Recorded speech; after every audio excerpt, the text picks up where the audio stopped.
ఈ మధ్య కాలంలో చాలా మందికి మోకాల నొప్పులు అనేది విపరీతంగా వస్తున్నాయి. కొంతమందికి ఏమో లోపల గుజ్జు తగ్గిపోవడం, బొక్కలు అరిగిపోవడం, విపరీతంగా నడవలేకపోవడం, లేవలేకపోవడం, పడుకుంటూ నొప్పి, కూర్చుంటే నొప్పి, నడిస్తే నొప్పి, ఇలా రకరకాలుగా ఇబ్బందులు పడుతున్నారు.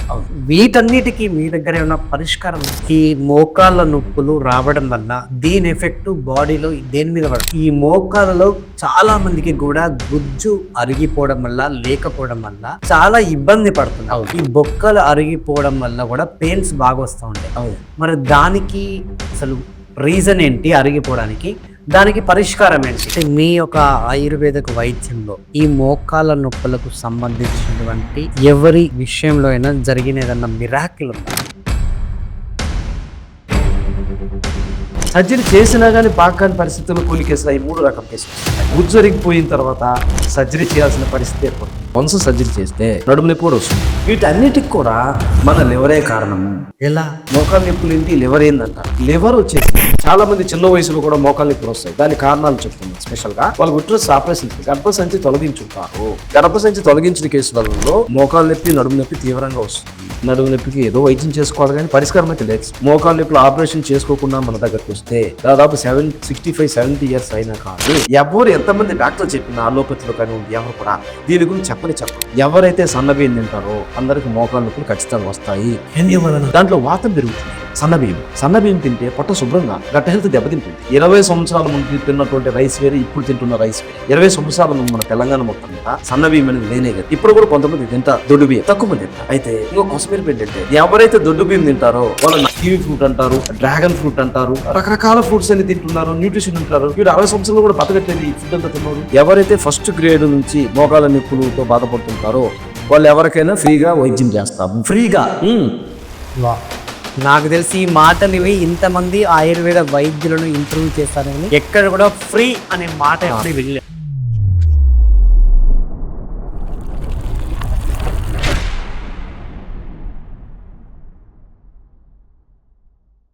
నమస్తే, వెల్కమ్ టు మై షో నిజం విత్ నరేష్ రాయ్. ఆయుర్వేదం అయితే ఆయుర్వేదం అంటే మనకు గత 20 సంవత్సరాలు వెనక్కి పోతే కంప్లీట్గా మన ఆయుర్వేదం మందులతోటే, ఆయుర్వేద వైద్యంతో మనం బ్రతికినాం. సో మన మానవ జీవన విధానం కూడా ఈ ఆయుర్వేదంతో మొదలైంది అప్పట్లో. అయితే ఆ ఆయుర్వేద మనగడ కొద్ది కాలం మధ్యలో చాలామంది మర్చిపోయారు. అంటే జనరేషన్ పెరిగే కొద్దీ, టెక్నాలజీ పెరిగే కొద్దీ వెనకటి రోజులు కూడా చాలామంది మర్చిపోయారు. అదేవిధంగా ఇప్పుడు అదే ఆయుర్వేదాన్ని మళ్ళీ ఇప్పుడు పునర్జీవనం పోశారు కొందరు ఆయుర్వేదం సంబంధించినటువంటి డాక్టర్లు. సో వాళ్ళే మనం అంటాం పరంపర వైద్యులు అని చెప్పేసి. మరి ఆయుర్వేదానికి అంత శక్తి ఉందా అంటే ఎస్, ఎగ్జాక్ట్లీ. అందరికున్న డౌటే, ఆ ఆయుర్వేదానికి ఉన్న శక్తే అది. మరి ఈ అల్లోపతి, హోమియోపతి ఇవన్నీ వచ్చాయి కదా, మళ్ళీ ఆయుర్వేదం ఎందుకంటే మన జీవన విధానం, మన మనుగడ, మన మానవ ఏదైతే జీవన విధానం ఉందో అదంతా కూడా ఒకప్పుడు ఆయుర్వేదంతో మొదలైంది. ఆయుర్వేదంతో ఆయుష్ కూడా పోయొచ్చు అని అప్పుడే రుజువు చేశారు. అదే మళ్ళీ ఇప్పుడు మొదలైంది. మరి అటువంటి ఆయుర్వేదం గురించి ఈరోజు చాలా విషయాలు మనతో మాట్లాడడానికి అందరికీ సుపరిచితులు.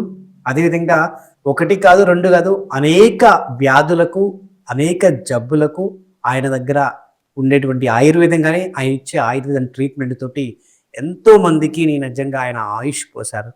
అదేవిధంగా ఈరోజు ఆ ఆయుర్వేదం గురించి, ఆయన దగ్గర ఉన్న ట్రీట్మెంట్ గురించి, ఎలా ట్రీట్ చేస్తారు, అసలు ఈ ఏదైతే జబ్బులు ఉన్నాయో మరి ఈ వ్యాధులు ఎలా వస్తున్నాయి ఏంటి అనేది ఆ విషయాలన్నీ ఈరోజు మన ఇంటర్వ్యూలో అడిగి తెలుసుకునే ప్రయత్నం చేద్దాం.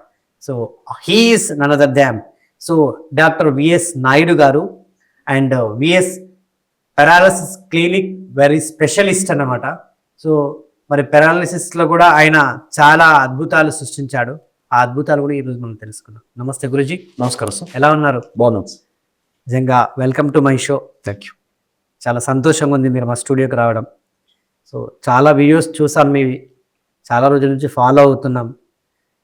చాలా అంటే రీసెర్చ్ చేస్తే కూడా మీరు ఇచ్చినటువంటి ఆయుర్వేద వైద్యంతో, ఆయుర్వేద మందులతోటి కూడా నిజంగా చాలా మందికి నయమయ్యాయి, ఎంతోమందికి ఆయుష్ పోషారని విన్నాను. ఎందుకంటే ఈ మధ్య కాలంలో చాలామంది ఆయుర్వేద డాక్టర్లు ఫ్రాడ్లు చేస్తూ ఏదేదో మందులు ఇస్తూ దోచుకొని వాళ్ళ కడుపు నింపుకోవడం కోసం అంటే ఇతరుల పొట్ట కొడుతున్నారు. ఆ మందులు వాడడం వల్ల ఇతరులు బలైపోతున్నారు. సో అటువంటి ఏమీ చేయకుండా నిజంగా చాలా సాదా సీదాగా ఏదో వేలు వేలు కాకుండా కూడా నిజంగా చాలా రీజనబుల్గా మీ దగ్గర కూడా ఆ ట్రీట్మెంట్ దొరుకుతుంది. చాలామందికి ఫ్రీగా కూడా చేశారని విన్నాను. సో ముఖ్యంగా ఈ ఆయుర్వేదం అనేది ఇప్పుడు మళ్ళా ఒక మనుగడలోకి వచ్చింది. ఒకప్పుడు 20 సంవత్సరాలు వెనక్కిపోతే ఆయుర్వేదం ఉంది. మధ్యలో మళ్ళా 19s నుంచి అంటే 2000 నుంచి 2020 వరకు కూడా ఆయుర్వేదం గురించి పెద్దగా ఏం లేకుండా ఇప్పుడు మళ్ళీ ఒక 5-6 సంవత్సరాల నుంచి కూడా మళ్ళీ ఓల్డ్ ఈజ్ గోల్డ్ అంటాం కదా. సో మళ్ళీ అదే ఆయుర్వేదాన్ని నమ్ముకొని అందరూ కూడా ఆయుష్ను అంటే పెంచుకుంటున్నారు. ముఖ్యంగా ఈ ఆయుర్వేదం గురించి మీ మాటల్లో ఒక 4 మాటలు వినాలనిపిస్తున్నారు. ఖచ్చితంగా. అయితే ఆయుర్వేదం అనేది శరీర తత్వంలో వాత పిత్త కఫ దోషాలు అంటుంటాము. వీటి మీద ఆధారపడిందే వైద్యం చేసేది. ఆయుర్వేద వైద్యం చేసేది ఈ గుణాలు శరీర తత్వాలు ఉన్నాయో వాత పిత్త కఫ దోషాల మీద ఆధారపడి వైద్యం చేసేది ఆయుర్వేదం. అలోపతి, హోమియోపతి ఇవి బహుశా వాళ్ళు పట్టించుకోరు. కానీ ఆయుర్వేదంలో వాత పిత్త కఫ దోషాల గురించి ఖచ్చితంగా తెలుసుకొని వైద్యం చేయాలి. ఇప్పుడు ముఖ్యంగా శరీరంలో పిత్తం పెరిగితే ఆటోమేటిక్గా వాతం పెరుగుతుంది, కఫం పెరుగుతుంది. కొంతమందికి వాతం పెరుగుతుంది, కొంతమంది కఫం పెరుగుతుంది. కఫం పెరిగిన వాళ్ళకి ఎలా ఉంటుందంటే సైనసైటిస్ వస్తుంది, జుట్టు మొత్తం ఊడిపోతుంది, మోషన్ ప్రాబ్లము. కఫం పెరిగినా వస్తుంది, వాతం పెరిగినా మోషన్ ప్రాబ్లం వస్తుంది. ఖచ్చితంగా మలబద్ధకం వస్తుంది ఎక్కువగా. ఈ మలబద్ధకం అనేది అన్ని రోగాలకు ముఖ్యం. కాబట్టి ఇక్కడ ఈ పిత్తం ఎందుకు వస్తుంది అనే దానికి వెళ్తే రాత్రిపూట ఎక్కువ నిద్రపోకుండా ఉండడము, రాత్రిపూట సమయం మించి ఆహారం తీసుకున్నందువలన, మాంసాహారం ఎక్కువ తీసుకున్నందువలన, మద్యం తీసుకున్నందువలన పిత్తం పెరుగుతుంది. అంటే శరీరంలో వేడి పెరుగుతుంది, ఉష్ణం పెరుగుతుంది. ఆ ఉష్ణం పెరిగినందువల్ల ఏమవుతుందంటే రకరకాల జబ్బులు వస్తాయి. అసిడిటీ పెరిగిపోయి గ్యాస్ట్రిక్ వచ్చేసేసి దాని ద్వారా మలబద్ధకం వచ్చేసి పూర్తిగా దాని నుంచి ఈ చెప్పినటువంటి ఆరోగ్య సమస్యలన్నీ వస్తాయి. దాంట్లో మోకాల నొప్పులు వస్తాయి, నడుము నొప్పులు వస్తాయి, మెడ నొప్పులు వస్తాయి, సయాటిక నొప్పి వస్తుంది, థైరాయిడ్ వస్తుంది, డయాబెటీస్ వస్తుంది, బీపీ వస్తుంది. ఇట్లా అన్ని రకాల రోగాలకు కారణము ఈ మలబద్ధకము, గ్యాస్ట్రిక్ ట్రబుల్. ఈ గ్యాస్ట్రిక్ ట్రబుల్ తర్వాత చెప్పిన అసిడిటీ దేని వల్ల వస్తుంది? పిత్తం వల్ల వస్తుంది. కాబట్టి అందరూ అంటారు మీకు వాతం పెరిగినందువల్ల జబ్బులు వస్తుంది అంటారు. ఈ వాతానికి మూల కారణమే పిత్తం. అంటే శరీరంలో వేడి పెరగం. సింపుల్గా చెప్పాలంటే మన ఆహార విహారాలు వీటన్నిటి మీద డిపెండ్ అయినదే వేడి పెరగడం. ఇదే అన్ని రోగాలకు కారణం. ఈ మధ్య కాలంలో చాలా మందికి మోకాళ్ళ నొప్పులు అనేది విపరీతంగా వస్తున్నాయి. అయితే ఈ మోకాళ్ళ నొప్పులు తగ్గించుకోవడానికి రకరకాల ప్రయత్నాలు చేస్తున్న జనాలు. కొంతమందికి లోపల గుజ్జు తగ్గిపోవడం, బొక్కలు అరిగిపోవడం, విపరీతంగా నడవలేకపోవడం, లేవలేకపోవడం, పడుకుంటూ నొప్పి, కూర్చుంటే నొప్పి, నడిస్తే నొప్పి, ఇలా రకరకాలుగా ఇబ్బందులు పడుతున్నారు. వీటన్నిటికీ మీ దగ్గర ఏమైనా పరిష్కారం ఉందా? ఖచ్చితంగా. అయితే మోకాల నొప్పుల గురించి మనం పరిష్కార మార్గాలు చెప్పే ముందు మోకాల నొప్పులు ఎన్ని రకాలుగా ఉంటాయి, దానిలో గ్రేడ్ 1, గ్రేడ్ 2 సర్జరీ కేసెస్ 3 రకాలుగా విభజిస్తాం. ఫస్ట్ సింపుల్గా ఏంటంటే మోకాల నొప్పులు వచ్చేసి అప్పుడప్పుడు నొప్పి వస్తుంటుంది, ఒక 6 నెలలు అలా నడిచేస్తుంటారు, అప్పుడు గుజ్జరిగిపోతుంది. నెక్స్ట్ ఆ గుజ్జరిగిపోయిన తర్వాత సర్జరీ చేయాల్సిన పరిస్థితి ఏర్పడుతుంది. సర్జరీ చేసినా కానీ బాగాని పరిస్థితుల్లో కొన్ని కేసులు అవి 3 రకం కేసులు వస్తుంటాయి. వీటన్నిటికి కూడా మన లివరే కారణము. మోకాల నొప్పులు ఏంటి? లివర్ ఏందంటారు. లివర్ వచ్చేసి ఫ్యాటీ లివర్ అయిపోయి అదేవిధంగా ఎక్కువ వచ్చేసి క్లీన్ చేయకుండా, లివర్ క్లీన్ చేయాలి శరీరంలో. ఎలా? రక్తం శుభ్రం చేయాలి కదా. ఈ రక్తాన్ని శుభ్రం చేయకుండా ఆ రక్తంలో మలినాలన్నీ కూడా ఈ మోకాల భాగంలో మొత్తం జమ అయిపోతాయి. అక్కడ మొత్తం స్టాగ్న్ అవుతాయి. దీనివల్ల అక్కడ బ్లడ్ సర్క్యులేషన్ తగ్గుతుంది. అది చెప్పకుండా అందరికి అరిగిపోయింది అంటారు. అరగకపోయినా కూడా అక్కడ లెగ్ బెండ్స్ అంతా పెయిన్ వచ్చేసేసి కాలు ఇట్లా పొడవుగా చేయలేరు, మడవలేరు. అదంతా అరిగినందువల్ల కాదు, ఆ రక్త ప్రసరణ పూర్తిగా తగ్గిపోతుంది, రక్త ప్రసరణ ఆగిపోతుంది. రక్త ప్రసరణ ఎందుకు ఆగిపోతుంది? అక్కడ మలినాలు చేరి శుభ్రం కాక, ఫస్ట్ పేగులు శుభ్రం కాక, ఆ తర్వాత రక్తనాళాలు శుభ్రం కాక, నెక్స్ట్ ఇక్కడంతా జమ అయిపోతుంది మోకాలలో. అదే మోకాల నొప్పులు. అయితే ఎందుకు జమ అయిపోతుంది? డయాబెటీస్ వల్ల శుభ్రం కాదు శరీరం, బీపీ వల్ల శుభ్రం కాదు, థైరాయిడ్ వల్ల శుభ్రం కాదు. అదేవిధంగా ఒబిసిటీ వల్ల పొట్ట పెద్దగా ఉండేసేసి బెల్లి ఫ్యాట్ ఉన్న వల్ల వాళ్ళకి కాదు. రాత్రిప్పుడు నిద్రపోకుండా ఉండేసేసి రాత్రంతా మేలుకోవడము, పగులు నిద్రపోవడము, ఇలాంటి కార్యక్రమాలు చేసేస్తే వేడి పెరిగిపోయి దాని ద్వారా అసిడిటీ గ్యాస్ పెరిగి ఫ్యాంక్రియాస్ సరిగా పనిచేయదు. ఫ్యాంక్రియాస్ కూడా దీంట్లో ఖచ్చితంగా కారణమవుతుంది శుభ్రం కాక. సో ఫుడ్ కూడా ఒక అంటే ఖచ్చితంగా కారణం అని చెప్పొచ్చు. మీరు అన్నారు 20 సంవత్సరాల ముందు ఆయుర్వేదం చాలా గొప్పగా ఉన్నదన్నారు. అదేవిధంగా 20 సంవత్సరాల నుంచి మన ఆహారం కూడా చాలా దెబ్బతింటుంది. ఎవరైతే సన్నబియ్యం తింటారో అందరికి మోకాలు నొప్పులు ఖచ్చితంగా వస్తాయి. ఎందువలన? ఇది గమనించాలి. ఎందుకంటే దాంట్లో వాతం పెరుగుతుంది. సన్నబియ్యంలో సన్నబియ్యం తింటే పొట్ట శుభ్రంగా గట్ట హెల్త్ దెబ్బతింటుంది. అయితే దయచేసి నన్ను వేరే విధంగా అనుకోవద్దు. ఎవరు ఎంతమంది డాక్టర్లు చెప్పినా అలోపతిలో కానీ ఎవరు కూడా దీని గురించి చెప్పరు. మీరు తినొచ్చు, రైస్ తినేసేసేయండి, మన పూర్వీకులు తింటున్నారు కదా. 20 సంవత్సరాల ముందు తిన్నటువంటి రైస్ వేరే, ఇప్పుడు తింటున్న రైస్ వేరే. 20 సంవత్సరాల ముందు మన తెలంగాణ మొత్తం మీద సన్నబియ్యం అనేది లేనే కదా.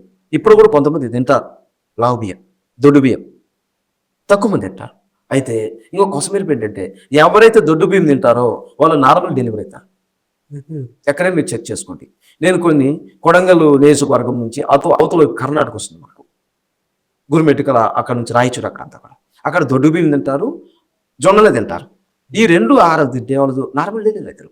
ఒక్కొక్కరు 6 మంది 7 మంది పిల్లలు కూడా ఇప్పుడు కూడా వాళ్ళు ప్రసవిస్తున్నారు. ఇక్కడ ఎందుకు ఒకసారి గమనించండి. అన్ని రకాల ఫుడ్స్, కివీ ఫ్రూట్ అంటారు, ఇంకొకటి ఏదో డ్రాగన్ ఫ్రూట్ అంటారు, రకరకాల ఫ్రూట్స్ అన్ని తింటున్నారు, న్యూట్రిషన్ ఉంటారు. వీడు 60 సంవత్సరాలు కూడా బతకట్లేదు. ఈ ఫుడ్ అంతా తిన్నోడు అదేం తిన్నోడు 80 సంవత్సరాలు 100 సంవత్సరాలు బతుకుతున్నాడు కదా, దొడ్డు బియ్యం తిని జొన్నలు తిన్నటువంటి వాడు. మరి అది గొప్ప ఫుడ్డా, ఇది గొప్ప ఫుడ్డా? ఈ 20 సంవత్సరాలలో మనం తినే ఆహారంలో టోటల్గా సన్న బియ్యమే వచ్చేసి. అది ఇంకొక విషయం ఏంటంటే ఒకేసారి బిల్డింగ్ చేసేసి ప్యాక్ చేసి పెట్టేసేసి మన నెత్తులు రుద్దుతున్నారు బియ్యం అని కూడా. ఇంతకుముందు అలా కాదు, చిన్న చిన్న మిల్లులు ఉండేటి. మనమే ఒడ్లు పండించుకుంటే 2 బస్తాలు తీసుకుని అక్కడ పట్టించుకొచ్చుకొని అవి తినేటం అయిపోతే మళ్ళీ వేసుకొచ్చేటం. 20 సంవత్సరాలు ముందు, 10 సంవత్సరాల ముందు కూడా. ఇప్పుడు అలా లేదు. మొత్తం కార్పొరేట్ వ్యవస్థలాగా అయిపోయి పెద్ద పెద్ద మిల్లులు సన్న బియ్యం స్పెషల్గా రావాలి. ఆ బియ్యం వచ్చేసి దాంట్లో స్టీమ్ రైస్ కూడా ఉన్నాయి. అవి తింటేసేసి అందరూ గ్యాస్ ట్రబుల్ లేదు నాకని ఎవరన్నా చెప్పండి సన్న బియ్యం తినేపండి ఖచ్చితంగా ఉంటుంది. అంటే వాళ్ళకు మలబద్ధకం వచ్చేస్తుంది, మోషన్ ఫ్రీ కానే కాదు. దాంతోపాటు తెల్ల కోడి కూడా ఇంతకుముందు పాత రోజులలో కోడి ఎప్పుడు సంక్రాంతికి దసరాకి 2 సార్లు తినేటోళ్ళు నాకు తెలిసి. అంటే నాకు ఇప్పుడు 53 సంవత్సరాల వయసు నాకు తెలిసి. కానీ ఇప్పుడు అలా కాదు, వారంలో 2 సార్లు 3 సార్లు 6 సార్లు తినేవాళ్ళు కూడా ఉన్నారు. దానివల్ల జబ్బులు వచ్చేస్తాయి కదా, కొలెస్ట్రాల్ పెరిగిపోయేసేసి. మీరు అన్నారు ఆ కొలెస్ట్రాల్ ట్రైగ్లిసరైడ్స్ కూడా మోకాలు ఇప్పుడు కారణం పడి. ఇప్పుడు దొడ్డు అన్నం తినాలి అంటున్నారు, దొడ్డు బియ్యం. అవును, దానివల్ల డైజెషన్ ప్రాబ్లం రాదా? ఎస్. కానీ పని చెయ్యాలి. మనిషి పుట్టిన తర్వాత ఎవరైనా అంటే మనం ఏదైనా ప్రొఫెషన్ ఉండొచ్చు, కానీ మన శరీరం కోసం ఖచ్చితంగా మనం వర్క్ చేయాలి. రోజులో 1 గంట అయినా చేయాలి. చేయకుండా తిని పడుకున్న కుదరదు కదా. తింటే అరుగుతుంది, తిన్నోళ్ళకి అరగదు. ఇప్పుడు నేను తింటాను సార్, నేను దొడ్డు బియ్యం తింటాను, నాకు అరుగుతుంది. కానీ వేరే వాళ్ళకు అరగకపోవచ్చు, అది వాళ్ళ పర్సనల్ కారణం. ఇప్పుడు మీరు అన్నట్టు ఇప్పుడు కొందరు 50, 60, 70 సంవత్సరాల వాళ్ళు ఉన్నారు, ఒక 50 రూపాయలు వచ్చి వాళ్ళందరికీ మోకాల నొప్పులు విపరీతంగా వస్తున్నాయి. వాళ్ళు పని చేయలేరు. ఓకే, మీరు అన్నట్టు వాళ్ళు దొడ్డు బియ్యం తింటే మరి పని చేయని వాళ్ళు ఖాళీగా కూర్చుంటారు, డైజెషన్ ఎలా అవుతుంది అంటున్నా. ఎస్. అయితే జావ రూపంలో తీసుకోవచ్చు దొడ్డు బియ్యం కూడా, జొన్నలు కూడా జావ రూపంలో తీసుకోవచ్చు. ఓకే, వాళ్ళు జావగా 2 పూట్ల ఎర్ర బియ్యము నల్ల బియ్యము 1 గ్లాస్ జావ తాగారు అనుకోండి, సరిపోతుంది కదా. వాళ్ళు వచ్చేసి ఫ్రైడ్ రైస్లు బిర్యానీలు తినవసరం లేదు కదా. అంటే వయసు పెరిగేకుందే డైజెషన్ సిస్టమ్ తగ్గిపోతుంది కాబట్టి జావ రూపంలో లిక్విడ్ రూపంలో ఎక్కువ తీసుకోవాలి ఫుడ్ వాళ్ళు. ఓకే, తీసుకోవాలి. అదేవిధంగా ఆయుర్వేదంలో మీరు అన్నారు పెద్ద వయసు వల్ల ఖచ్చితంగా మలబద్ధకం ఎక్కువ ఉంటుంది కారణం. దాన్ని తగ్గించుకోవాలి. ఎలా? కొన్ని ఆయుర్వేద ఔషధాలు అవి వాడుకోవాలి ఖచ్చితంగా. ఆయుర్వేద ఔషధాలు 60 నుంచి వాడుకోవాలి, 50 నుంచి వాడుకోవాలి. ఏమి జబ్బు లేనటువంటి త్రిఫలచూర్ణంతో స్టార్ట్ చేయొచ్చు. జబ్బులు వచ్చిందాక ఇంకొంచెం మెరుగైనటువంటివి ఉంటాయి అన్ని వాడుకోవాలి. కానీ ఇంకొక విషయం మీరు అంటున్నారు కదా, 60-70 సంవత్సరాలు వచ్చినటువంటి వాళ్ళు అల్లోపతిలో షుగర్ గోళీలు, బీపీ గోళీలు ఇవన్నీ వాడుతుంటారు కదా, అవి కూడా కారణం మలబద్ధకానికి. ఆయుర్వేదంలో వాడుకోవచ్చు, ఎక్సలెంట్గా వాడుకోవచ్చు. బీపీ షుగర్ కూడా ఉన్నాయి, బాగా పనిచేస్తాయి. అయితే ఏంటంటే ఒక భ్రమ అనేది 80% ఆఫ్ పీపుల్కి ఉంది. ఆయుర్వేదం ఏం పనిచేస్తాయి షుగర్కి అనిపించి. నేను చాలామందికి బీపీ వచ్చింది చెప్పిన వెంటనే ఆయుర్వేద మందులు ఇచ్చేస్తే ఒక 3 నెలలు వాడిపించేసి ఆపేసేస్తాం. రోజు మార్చి రోజు 3 రోజుల కోసం అలా వేసుకుంటూ తగ్గించేస్తారు. సో ఎక్కువగా మందులు వాడడం వల్ల కూడా Yes. ఆ మందుల ప్రభావం మన బాడీ మీద పడదా? ఖచ్చితంగా పడుతుంది. ఇప్పుడు మీరు చెప్పిన మోకాలు నొప్పులు వస్తున్నాయి, నడుము నొప్పి వస్తుంది ఈ మందులు వాడినందుకు కూడా. ఇక్కడ ఒకదానికి మనం మందు వాడుతున్నాం, దానికి వచ్చిన రోగాన్ని ఇంక కూడా వేయాల్సి వస్తుంది. ఇది రాకుండా ఏంది పరిష్కారం అనేది ఎవరు ఆలోచించట్లేదు. సాంప్రదాయంగా అంటే ఇది ఒక సాంప్రదాయ వైద్యం అయిపోయింది. అలోపతి సాంప్రదాయ వైద్యము ఆయుర్వేదంలో ఉంటుంది, కానీ ఇప్పుడు చాలా ఇళ్లలో అదని బిలీవ్ చేయరు. మనమంతా చాలా డబ్బులు ఉన్నాం కదా, బాగా వెల్తీ పీపుల్ కదా, మనమేంటి ఈ వైద్యం అనే ఒక ఆలోచనలో ఉన్నారు. నేను పారాలసిస్ వస్తే 20 రోజుల్లో వరకు వచ్చిన కేసుల్ని 20 రోజులు పూర్తిగా నడిపిస్తాను. ఓకే.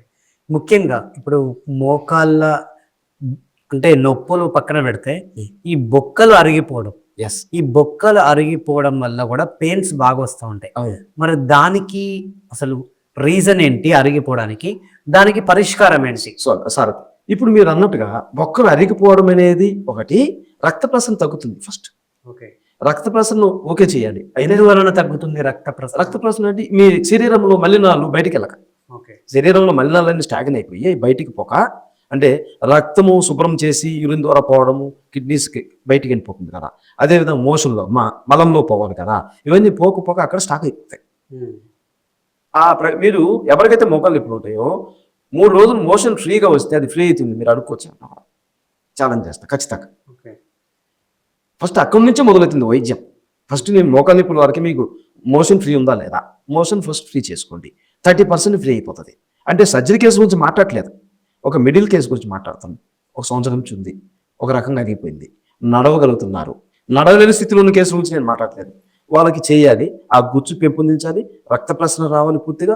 మర్మ చికిత్స ద్వారా మేము ట్రీట్మెంట్ ఇస్తూ మెడిసిన్స్ కూడా ఇస్తూ లోపలికి ఆహారం కూడా మార్పు చేస్తాం. ఫైబర్ నుండి ఆహారం ఇవ్వాలి. నేను సన్నబియ్యం తింటాను, తెల్లకోడి తింటుంటాను, నా మోకాలు నొప్పులు బాగా ఉంటే ఎవరికి కానే కాదు. ఖచ్చితంగా ఆహారం మార్పు చేసుకోవాలి. మర్మ విద్య అన్నారు అంటే దీన్ని మసాజ్ ఏమైనా చేయాలి? మసాజ్ కాదు, ఇక్కడ వచ్చేసి మీకు బొటన్ వేలు నుంచి మోకాల నుంచి సయాటిక వరకు మీ బొటన్ వేలు ఉంటుంది కదా, ఈ బొటన్ వేలు కనెక్షన్ వచ్చేసి సర్వైవికల్ దగ్గర ఉంటుంది పై నుంచి. అక్కడ నుంచి ప్రెస్ చేస్తే అక్కడ అంతా క్లియర్ అవుతుంది. అంత ఉంటుందా? మీకు మోకాలు నొప్పి విపరీతం ఉందండి సార్. ఇప్పుడు బొటన్ వేలు ఉందా, బొటన్ వేలు కింద భాగంలో అక్కడ మేము అక్కడ చేస్తే ఫ్రీ అయిపోతుంది మోకాలు. మామూలుగా ఉన్నటువంటి వ్యక్తికి 2nd గ్రేడ్ 3rd గ్రేడ్ నుంచి నేను మాట్లాడిన వాళ్ళకి ఫ్రీ అవుతుంది, కానీ వాళ్ళకి ఎక్కువ రోజులు వైద్యం చేయాలి, మా దగ్గర నుండి చేయించుకోవాల్సిన అవసరం ఉంటుంది. Surgery case okay. అంటే దాదాపుగా సర్జరీ కేసులు కూడా చేస్తాము, కానీ మేము చూసి చెప్తాము అవుతుందా కాదని చెప్పేసి. ఒక 3 days వైద్యం చేసిన తర్వాత ఓకే డన్, ఇది బాగా అవుతుందని చెప్తాం, కాబట్టి కాదని చెప్పేసి. ఓకే. ఇప్పుడు మోకాల్ సర్జరీ అయినా కూడా మోకాల నొప్పి మాత్రం వాళ్ళది తగ్గకుండా అలాగే కంటిన్యూ అవుతూ ఉంటుంది. మరి అలాంటి వాళ్ళ పరిస్థితి ఏంటి? వాళ్ళ పరిస్థితి మనం ఏం చేయలేము, ఏదో మోషన్ ఫ్రీకి మందులు వేసుకోవాలంటే మెడిసిన్స్ వాడుకోవాలి. ఆ పెయిన్ కిల్లర్లు ఆయుర్వేదం. మోకాలు వన్స్ సర్జరీ చేస్తే నడుము నొప్పి కూడా వస్తుంది. నడుము నొప్పికి ఏదో వైద్యం చేసుకోవాలి, కానీ పరిష్కారం అయితే లేదు సార్. మోకాలు నొప్పులు ఆపరేషన్ చేసుకోకుండా మన దగ్గరకు వస్తే దాదాపు 65-70 years అయినా కానీ వాళ్ళకు వైద్యం చేస్తాం. సో కంప్లీట్గా నొప్పులు పోయే అవకాశం ఉందా? ఖచ్చితంగా బాగా అయితే. ఇంకొక విషయం సార్, చాలా మంది చిన్న వయసులో కూడా మోకాలు నొప్పులు వస్తాయి. దాని కారణాలు చెప్తున్నాను. స్పెషల్గా వాళ్ళు యుటరస్ ఆపరేషన్స్ గర్భసంచి తొలగించుంటారు. గర్భసంచి తొలగించిన కేసులలో మోకాలు నొప్పి నడుము నొప్పి తీవ్రంగా వస్తుంది. ఆ కేసులు కూడా బాగా అయితే కానీ పూర్తిగా బాగా వాళ్ళు ఎప్పుడు వైద్యం తీసుకుంటున్నారు. దానికి ఆపరేషన్ చేసిన పరిష్కారం లేదు, ఎందుకంటే వాళ్ళకి విటమిన్ డెఫిషియన్సీ వస్తుంది.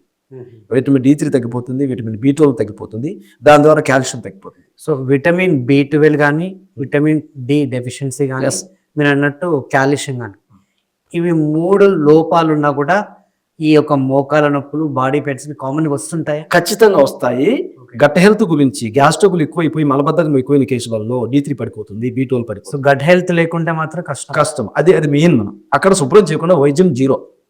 ఎవరైనా వైద్యం చేయాలనుకున్న వాళ్ళు ఫస్ట్ గట్ హెల్త్ మేనేజ్ చేయాలి, దాంట్లో పరిష్కారం చేసి నెక్స్ట్ మనం వెళ్ళాలి.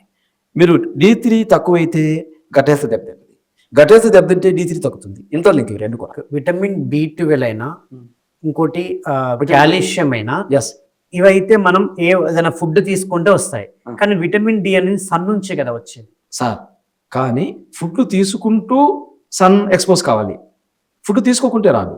మీరు ఎండలో రోజంతా కూర్చున్న రాదు, ఫుడ్ తీసుకున్న పూర్తిగా ఎండలో కూర్చోకుండా పరిష్కారం లేదు. రెండూ జరగాలి.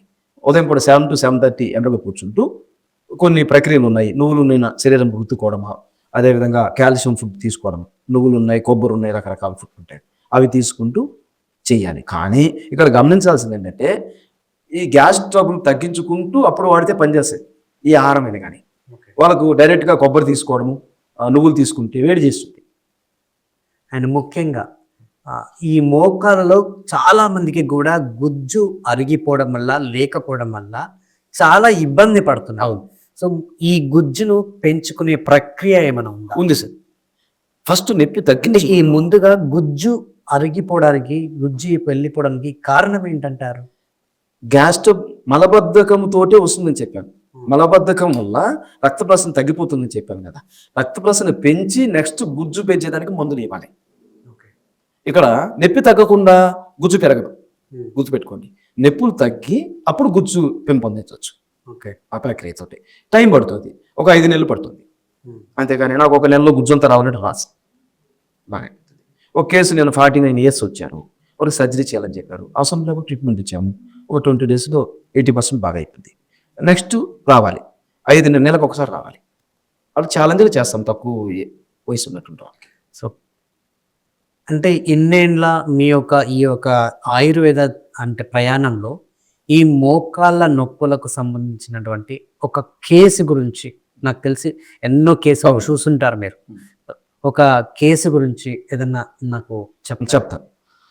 నేను సూర్యాపేట నుంచి యశోదమ్మ అనే ఒక పెద్దమ్మ వచ్చింది. ఆమె వయసు వచ్చేసి 65 సంవత్సరాలు. ఆమెకు థైరాయిడ్ ఉంది, పెట్రోస్ కూడా తీసేశారు. మోకాళ్ళు వచ్చేసి విపరీతంగా పెయిన్, నడవలేని స్థితి.